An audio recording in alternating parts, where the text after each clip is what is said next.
Hello. All right. So now it's time to dive into evaluation. This whole notion of how do we determine how well our search engine is working. Now, in particular, we're going to be talking about what is termed offline evaluation, which is the primary form of evaluation you will see in information retrieval textbooks and so forth and so on. There's certainly also evaluation that can be done with users in a user study scenario. You could kind of think of it like almost like a usability test for human-computer interaction, or other sorts of comparisons where we have live users. And as well, and we talked about it at the beginning of the course, you can have online evaluation where you have your running search engine, people are actually using it, and you're measuring things about their usage of it. So we've got sort of again sort of user studies that we could conduct, and those would be offline, but they're with people. We have offline evaluation. This is what we're really going to get into, which is how can we have sort of an efficient, affordable, repeatable process to evaluate a search engine. So in other words, it's not going to involve live human participants in a study. And then, of course, then there's this online evaluation where we're monitoring a live search engine, but we're not going to dive into that either. All right, time to get going with this. So we left it as there being three major sort of things that we do to evaluate systems. We gave this example of the factory, and now we're applying the same notion to an information system.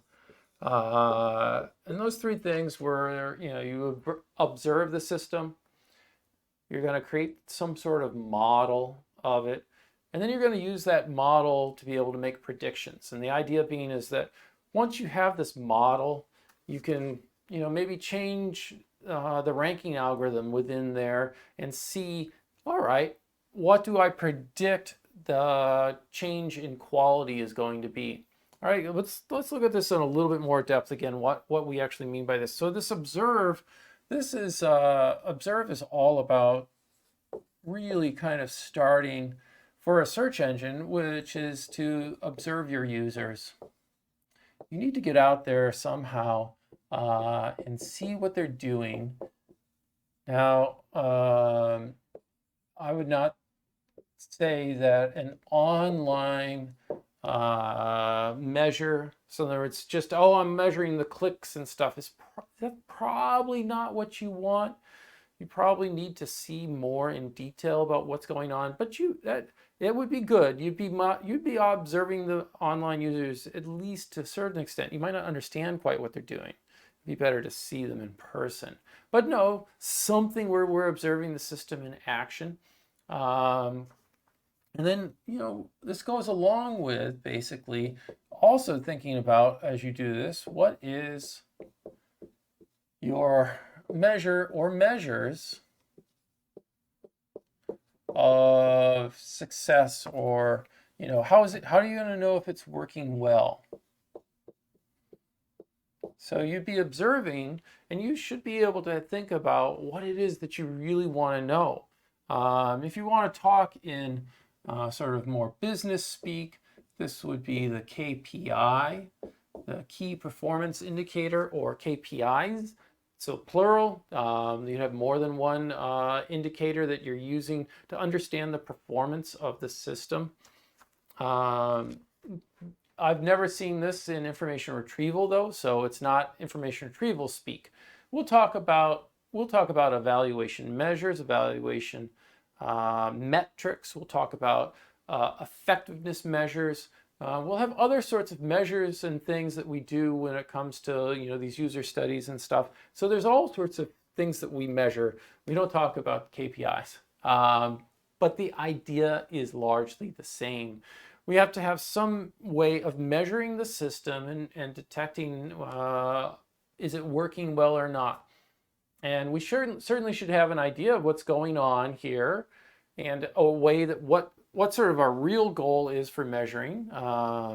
we might have to substitute in some other notion of measurement, but at least if we had the real world, what would it be? And what do we understand about this world? Because we're going to need that to get into the modeling aspect. So when we model, we're going to dive in now, which is you have to think about this. How are you going to model users?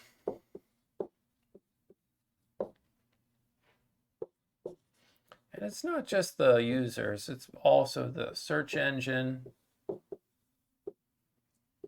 And from this model, there's got to be some way to estimate your measures from the model. Or what is it that you're going to get from the model? Hopefully, at least if it's not the measure itself, it's something that you think is predictive of what, or correlates with your true desire of what you want. This really breaks down into three steps. First, we create our model. Then with a model, we calibrate it. And this is to set the parameters of the model. It would be usually parameterized in some way, some fashion. And by the way, model is taken very broadly here. It could be a simulation. It could be a mathematical standard model. There's all sorts of possibilities for what it is. How are we going to set the various parameters? Usually, again, the calibration goes back to reality. How do we set those so that this model, when we then go to our third step, which is to validate the model, that it seems to actually be predictive. So this goal here is reproducing with our model this real world. Again, great example always to me is just something as simple as physics. Yeah, here we go. We're gonna drop that ball from the top of the building. What are we gonna need? What are we gonna use to model it, and so forth and so on? And what's one of its parameters? Well, it's the rate at which things acceleration from gravity. Oh, okay, because that model is true in lots of places. It's not, so if we ignore air friction, it's not a perfect model, but it's close enough. But it does have a parameter if we think about, what would it be if we were to drop the items in another part of the universe? We'd need to be considering what our constant of acceleration is. Anyway, so we got those ideas. So what are we going to do? And the validation is are we making good predictions from this model? Does it really seem to do what the reality was here? And then finally, now that we have that model, we think it's good, it's functioning. Now we go and we use our model. And you're gonna change your search engine. This is the search engine that's part of the model, because again, it needs to be part of this overall system somehow that you're going to do this. And the big thing is now we're going to do a prediction. Okay, you're going to predict your measures that the model was used to create,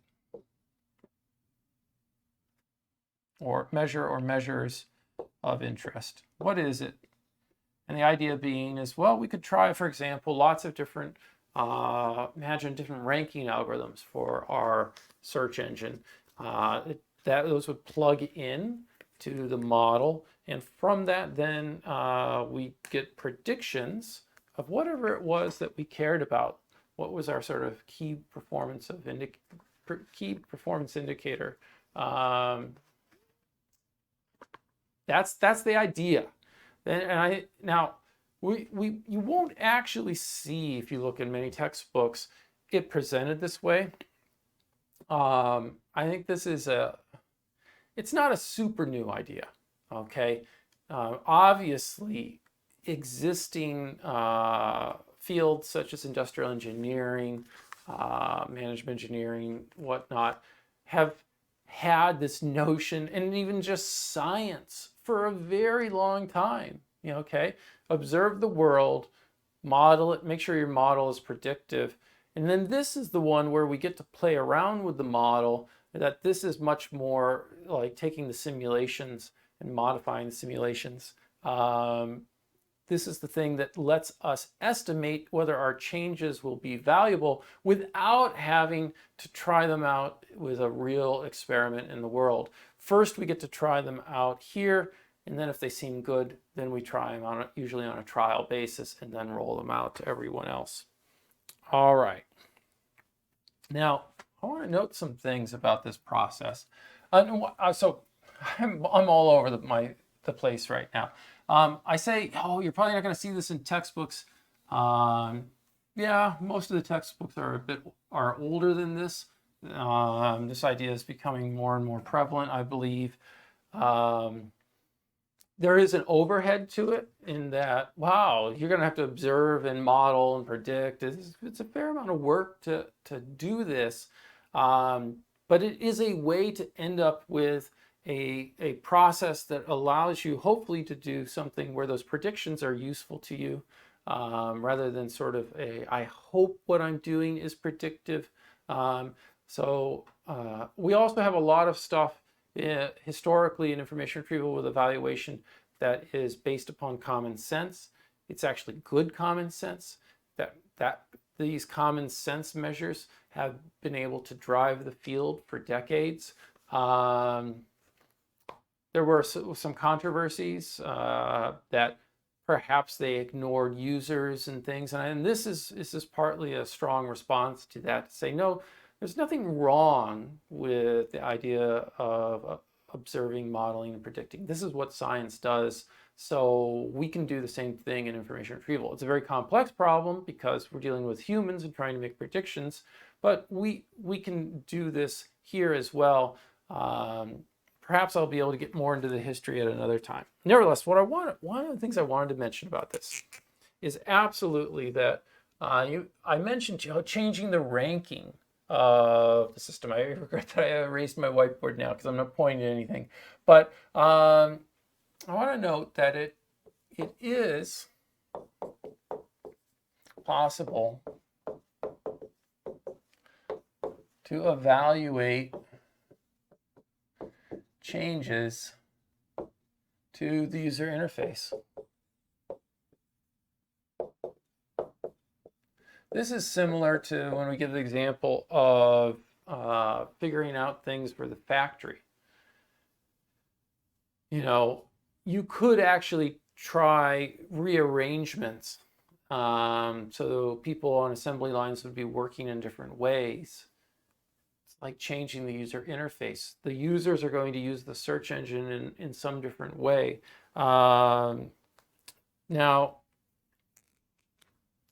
it's not trivial to do that.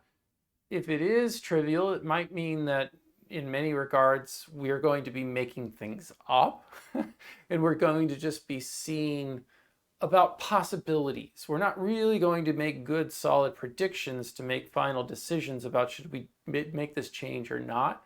We could be doing some things speculative that says, well, if users behave like this and I make my user interface like this, my performance would be like this. That is possible, and it could be useful because you could envision, oh, under best case scenario, they would use my feature this way in your user interface. And if that doesn't seem to actually help things, well, you've eliminated weight and you've saved yourself, say, a lot of wasted time and effort. So it is possible to do it. There's different levels of doing it. By the way, and so there are things in HCI where they basically have low-level understanding of human mental processing, behavior, visual scan rates, and things like that. They have these very low level models of human behavior and human performance.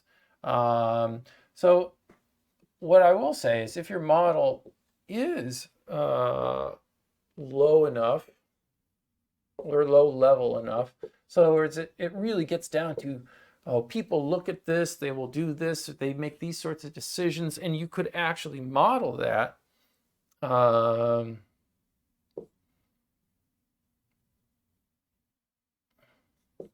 You can then go and make predictions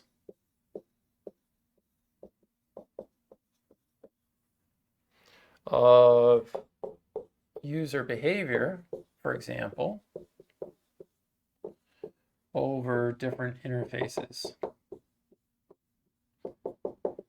Now, why am I bothering to mention this? I think I want to mention it because it's too often assumed that our interfaces are always fixed, and the only thing for us to ever change in a search engine is the ranking algorithm.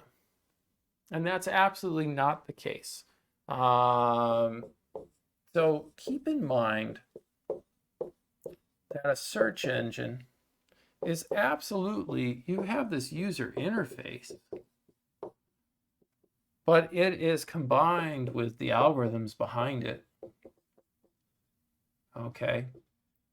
So we could design new search engines with different interfaces and also different algorithms.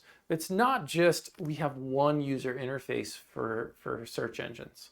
Now, we might decide to observe a particular search engine, model it, and make predictions, absolutely. But we could change the interface, ask people to use it, observe how they seem to behave with it, and continue the same sort of process. So this is important because there might be big advantages to actually improving the performance of systems by changing the way the user interface on them. Just because it's a search engine and we've become so used to the way search engines are doesn't mean there aren't ways to change what is shown on the page, which might improve the rate and performance of users. So you take, for example, even the query biased summaries. So these little snippets of text that you get to read. You could try out and do a whole bunch of different algorithms, and you might actually come up with better ways to create those summaries that more people are able to determine by looking at them whether they should click or not. They don't waste their time clicking on things that are not useful to them. Now, how are you going to put that into a user model and evaluate it? It might be really hard to do that. We may not know how, we probably don't know how to do that yet. But when it comes to improving your search engine, don't only think about things that are easy for you to model in this offline fashion. Think about also the other things that you could actually do with bringing user participants in to study them, or even online tests where some users get one user interface for the search engine and others get the others. And it could be a very small change, color changes and things. And then maybe through your online measures, you could actually detect something. We're primarily going to be talking about offline evaluation, and in offline evaluation, it would be very cutting edge to try to evaluate an actual user interface change.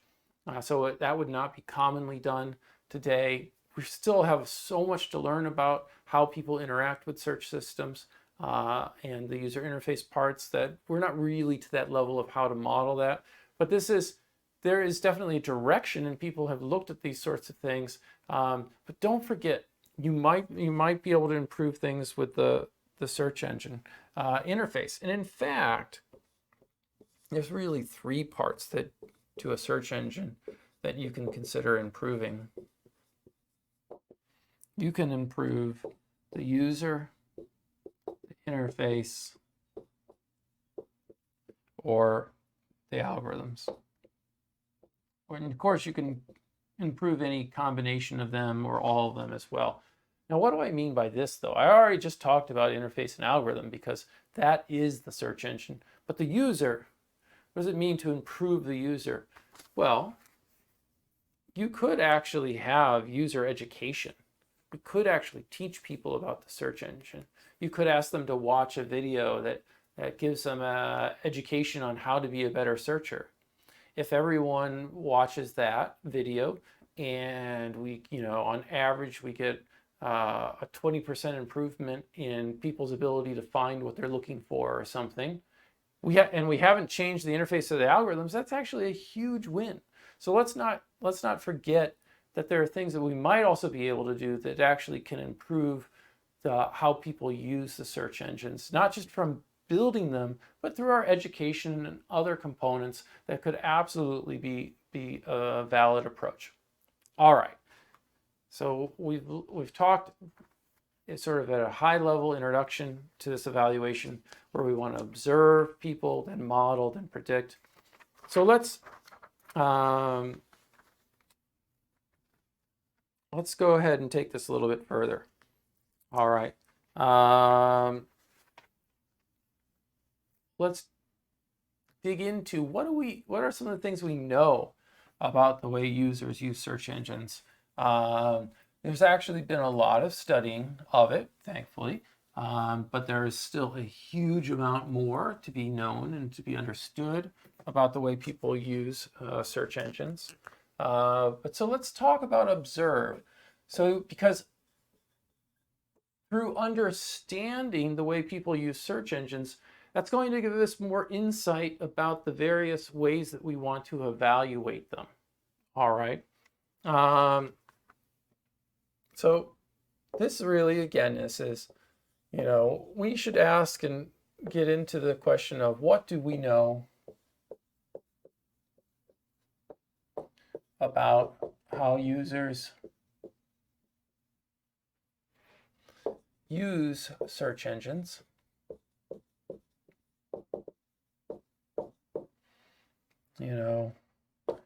Likewise, get to how would we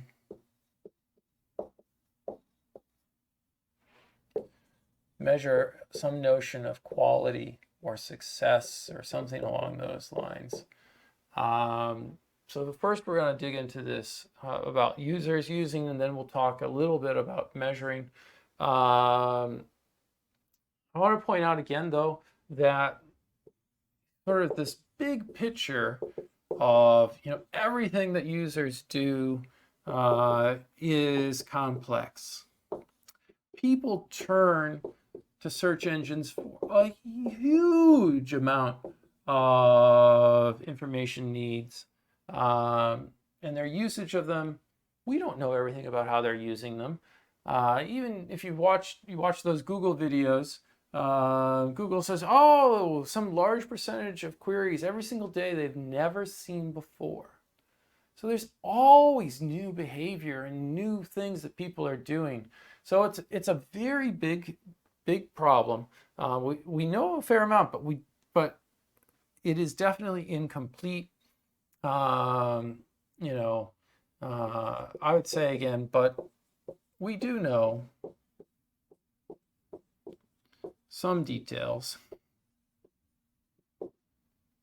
about the search process. And this is an ongoing thing, is to study this and understand it better. All